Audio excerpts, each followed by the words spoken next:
Here we are again. The cold wooden floor is my seat of choice.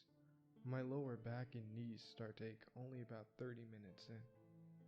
The cold sweats keep making my feet slide away from me on the slick floor, and I keep jerking them back to my body.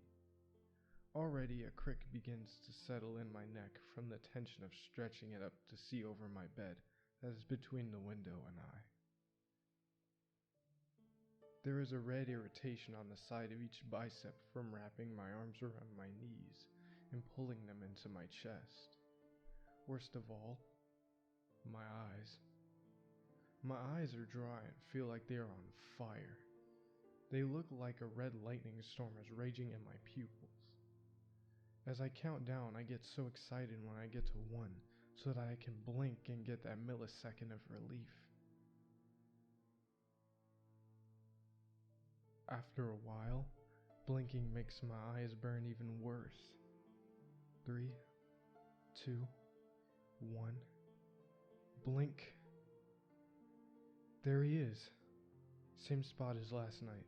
His head cocked so much to his left that his face is almost upside down.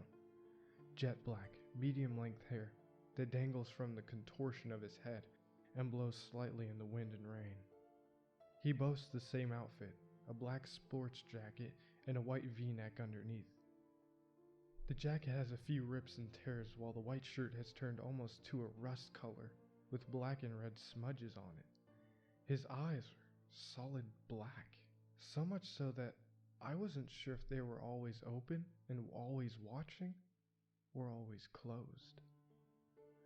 Not sure if they were empty voids in the place of big beautiful eyes or if they just seemed that way from the dark distance. Finally, his big unwavering smile. Not quite the ever famously referred to Chelsea smile. His top and bottom rows of teeth didn't touch, allowing me to see the black pit in his mouth. I always expected to see something crawl out of there, but I never did. He never moved an inch as long as you watched him. 3, 2, 1. Blink. He's still there, of course, still stiff as a board, but his hands are now flat up against my window.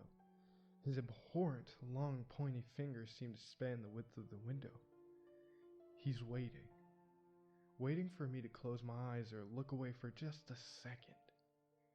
This had become somewhat of a routine for me at this point. I've played this game with him many nights.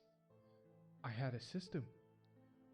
When the countdown ended and I could blink, I would click on the flashlight shining right at him, simultaneous to my eyes blinking. When I opened my eyes, I would quickly turn it back off. I'm not sure why, but this kept him from moving. Maybe he thought the light meant someone was still watching him? It worked so well, I didn't really care why it did. 3, 2, 1, blink.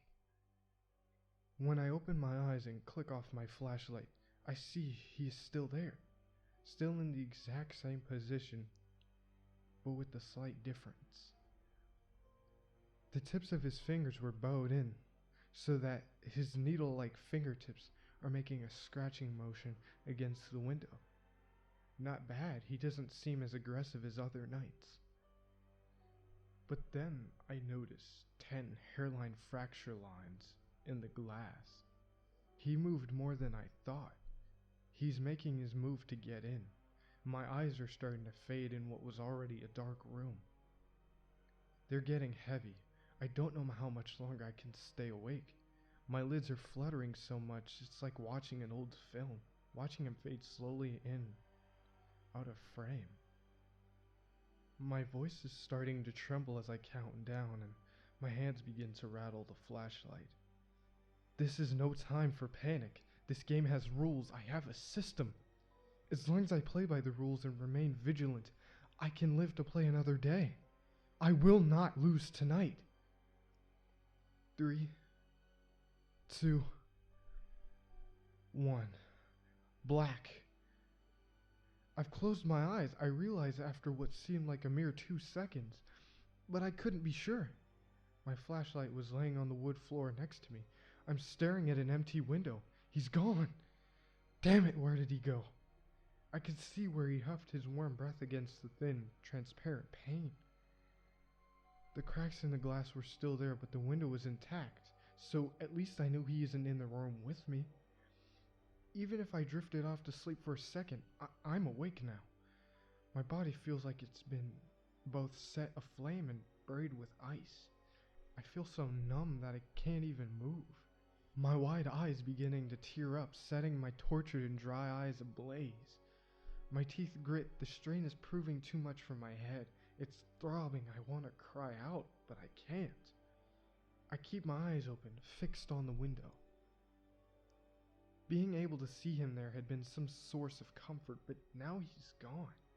Where is he? I bring up my shaking hands to bury my eyes into them, rubbing them dry. For a second, I can't see. Click. My flashlight moves across the floor and towards the door, leading to the hallway. It's cracked open, just slightly, not enough to even see through the crack. I stay fixated on the door, waiting for it to open more, but nothing happens. I quickly shoot my eyes back to the window. Maybe he was trying to distract me. I shoot my light back to the door and... but there. The familiar needle-tipped fingers had slithered in from the other side of the slightly opened bedroom door. I watch his almost glowing pale fingers start to fade as my eyes begin to shut. I've lost. Tonight is the last game. I inhale deeply, turn off my flashlight, and set it on the floor next to me. I let the tension in my neck go and let my head fall back against the wall. I knew it was over, but I had a system to stick by. So for the last time, 3, 2,